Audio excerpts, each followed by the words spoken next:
What's the point if Russia isn't in the room? Jaishankar on West's Ukraine diplomacy. As the Ukraine conflict moves into its fourth year, External Affairs Minister S. Jaishankar has questioned the logic of Western efforts to broker peace while excluding one of the main parties to the war. Speaking to Denmark's TV2 channel during his recent visit to Europe, Jaishankar asked, "What's the point of gathering everybody else and not having Russia in the room?" calling such diplomacy ineffective and unrealistic. Pointing to what he called inconsistencies in Europe's own approach, Jaishankar noted that while the West demands others cut ties with Moscow, European nations themselves continue to import Russian energy. Europe continues to buy energy as well, he said, pushing back against criticism of India's ongoing trade with Russia. Reiterating India's consistent stance on the war, Jaishankar said, "From the very start, we've said you're not going to get a solution to the Ukraine conflict from the battlefield. There's got to be dialogue, there's got to be diplomacy, and there's got to be direct contact." Jaishankar also drew a broader principle from India's own regional experience, stressing that peace is best achieved through direct negotiation between the concerned parties, not through external mediation.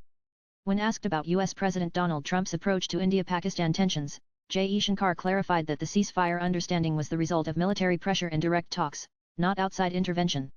"We hit them very hard on one of the days, May 10, to be precise, and that is when Pakistan said we need to stop the firing and reach an understanding," he said, referring to India's response to the April 22 Pahalgam terror attack under Operation Sindoor. While welcoming calls for peace from global leaders, he reiterated that if there's going to be a solution, it has to be through dialogue between the actual parties. He described the Ukraine conflict as a major concern for the entire world, stressing that its ripple effects have gone far beyond Europe. "You have a conflict now into 3 years and going, which has impacted the entire world in different ways," he said.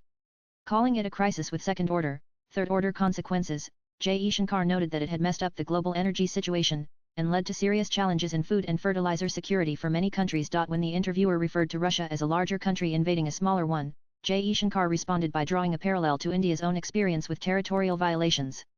He noted that India has long faced breaches of sovereignty not just historically, but as an ongoing reality. "We are one of the countries which actually have had a violation of our sovereignty. We still have a violation of our sovereignty by our neighbors Pakistan and Kashmir region. And China," he said. Jaishankar's comment served as a reminder that concerns over territorial integrity are not unique to Europe. He suggested that while Western nations have rallied around Ukraine, they have often failed to show the same urgency or solidarity when similar issues affect countries in the global south. Europe was very detached about it. In fact, at times, Europe was very cynical about it, he added, referring to how the West had historically downplayed India's security concerns. Explaining why global reactions to conflicts like Ukraine vary, Jaishankar said it is unrealistic to expect uniformity in how nations respond. He argued that countries inevitably prioritize issues that are geographically or strategically closer to them. Those who are closer to the problem, those whose interests are deeper, will have a much more passionate, emotional position, he said. Swipe left for next video. He added that just as Europe is deeply invested in Ukraine, countries like India may be more sensitive to issues in their own neighborhood which others might not fully grasp.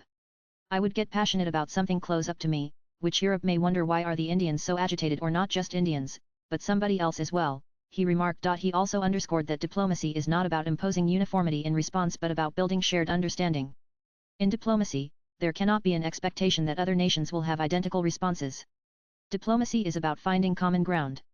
Let's agree on something basic and practical. Latest blogs.